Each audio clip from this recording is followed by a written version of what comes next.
Thank you for joining me. I would like to thank Boulder Bookstore for inviting me to talk with all of you about my new book, Beneficence.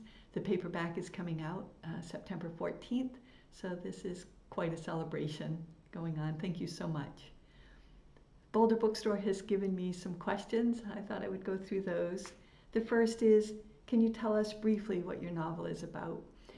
The novel is about the Center family. They are a farm family on a dairy farm in Maine.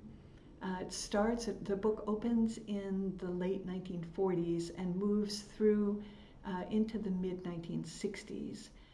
It's told in three voices: the father, Tup, the mother, Doris, and one of their three children, Dodie. They also have two sons, Beston and Sonny. The book opens with this family in the farm is very beautiful. They love each other. They're a very healthy and well-integrated family. They love their work together on this farm. It's been in Tup's family for many generations. And then a terrible tragedy strikes them. And my interest was in watching what happens when we move from that place of goodness and happiness into the times that we all experience of tragedy and grief and loss, these difficult times in our lives. And so Beneficence really is a story about this family moving from that state of beneficence, of happiness and trusting their love and loving the land they live on, through that grief, and then making their way back to each other.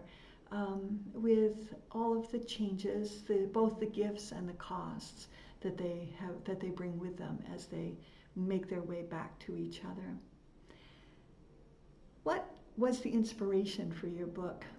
Well, I actually went into this book, I had been thinking about a character who behaved very badly in the face of difficulty. He behaved selfishly and was unable to provide for the people around him, for his family, the love and security that they needed. And I thought I was really going to write about a bad guy, and I thought he would not perform well at all, and we were going to watch that. I was very interested in how he would understand that and explain it to himself. In fact, I quickly saw that this man, Tup, was only part of this story. And he was not a bad guy in any way. I came to love all of these people, this mother and this father, who suffered a lot and struggled a lot and made a lot of mistakes. They failed their children in very significant ways.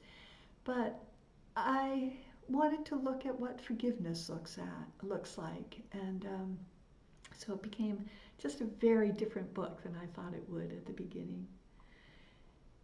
Your previous book was a memoir. Why did you decide to write a novel? This is my first novel. My memoir, Without a Map, was a very intimate memoir. I was a new writer, and I really didn't think anybody would read it. That was not true at all. A lot of people have read it. And I felt very exposed. I'm glad I told the story, but I told it very intimately because I didn't feel that I was really talking to an audience. I thought it was sort of writing for the act of the writing. And once that was done, I traveled around the country for a couple of years with that book, talking about the book and my life a lot for those 2 years. And I decided to move into fiction. And I'm glad I did. I've fallen in love with fiction. I don't know if I'll ever return to narrative nonfiction. It's another question is, how are they different? They are very different, I think, in the elemental fact that with narrative nonfiction, the story is set. It's true. It's there. It happened. And it's up to the writer to shape it and come to understandings, help the reader come to understandings, help the reader enter the kinds of questions that the writer has as she encounters those facts on the page. Fiction is completely made up. I've never known anybody like the people that I wrote in Beneficence. The Center family is unknown to me. These events are unknown to me. And so I really revel in the ability to do anything at all on the page. It is just my imagination, and I really, really love that journey. It's very exciting for me.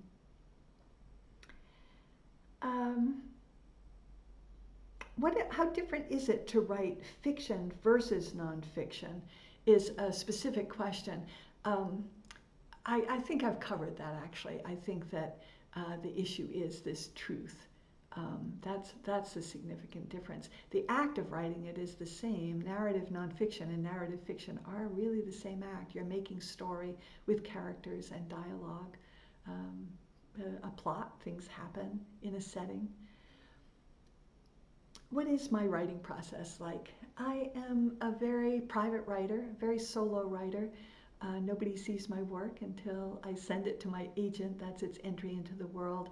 So I am writing in this very, very quiet interior place.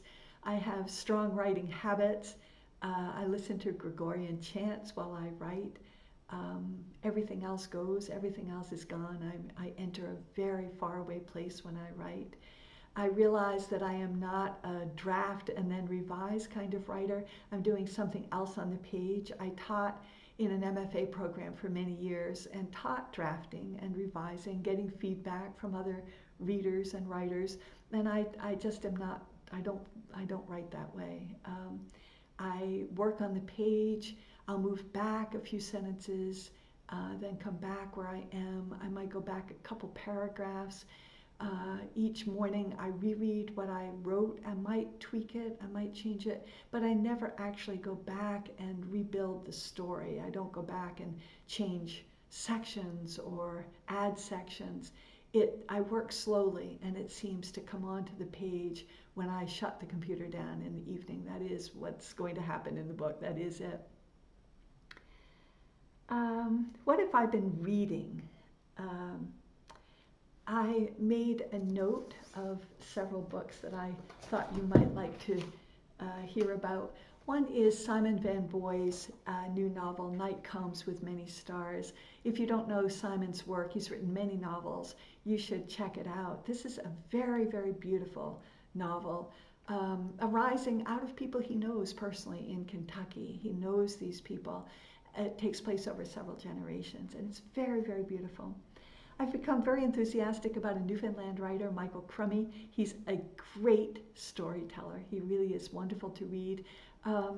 He's a dark writer. You might not want to dig into him right now. My favorite of his novels is Sweetland. It was the first one I read, and it's really powerful and beautiful. He's well known in Canada and not known here, but I really recommend him if you're in the mood.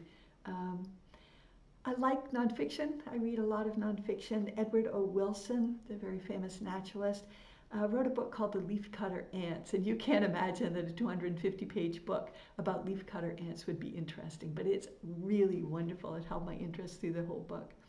And Wendell Berry, I thought I would mention his Port Williams stories. I love them. I think there are 10 or 11 of these Port Williams stories, and I always love going back to them. They would be great reading right now. You would enjoy them. These people are familiar.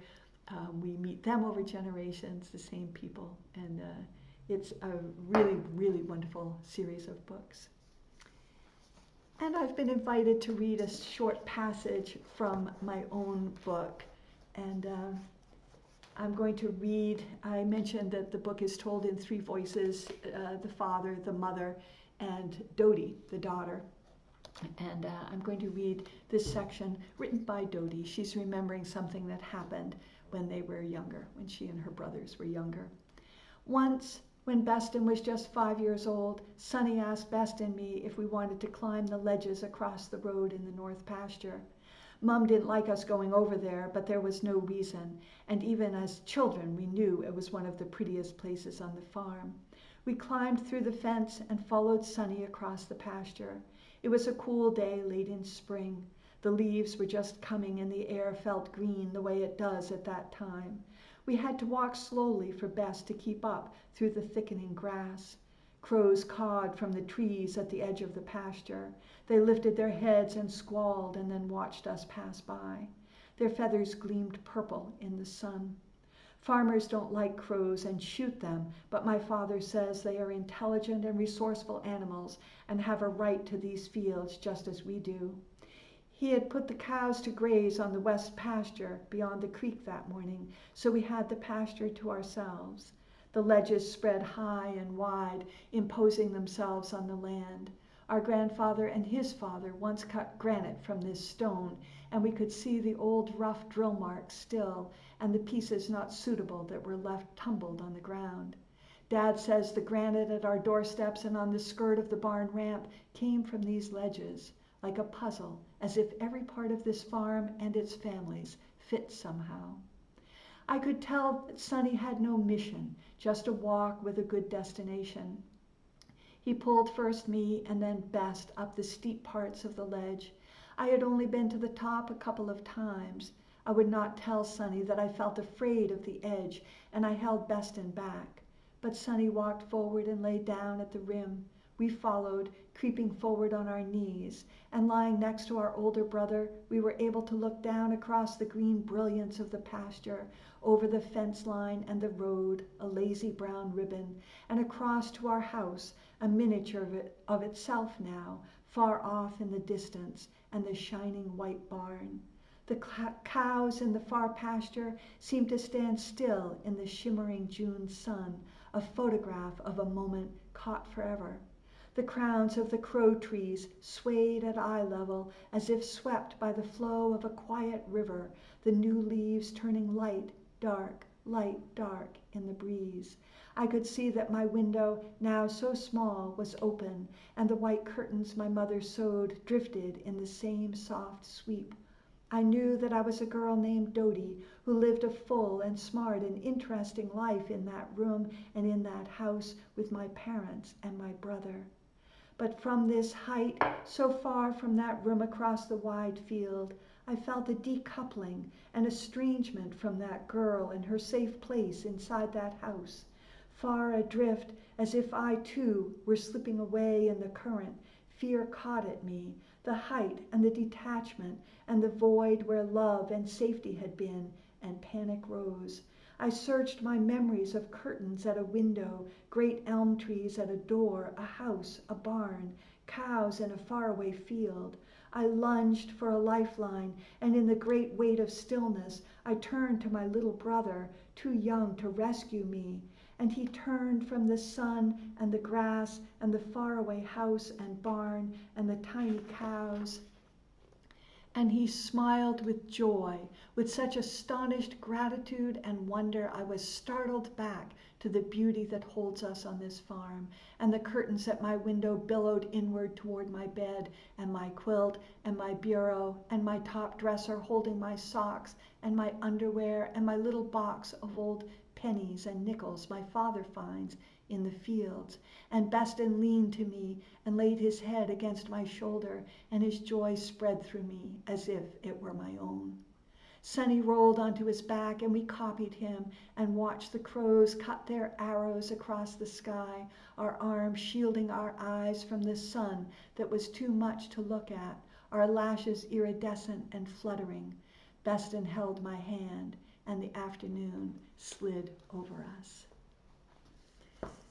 Thank you very much. That was a pleasure to sit with you all for a few minutes. Thank you for joining me. Thank you to Boulder Bookstore. The paperback of Beneficence comes out September 14th. Head to Boulder Bookstore and order your copy. I hope you'll do that. Thank you. Bye.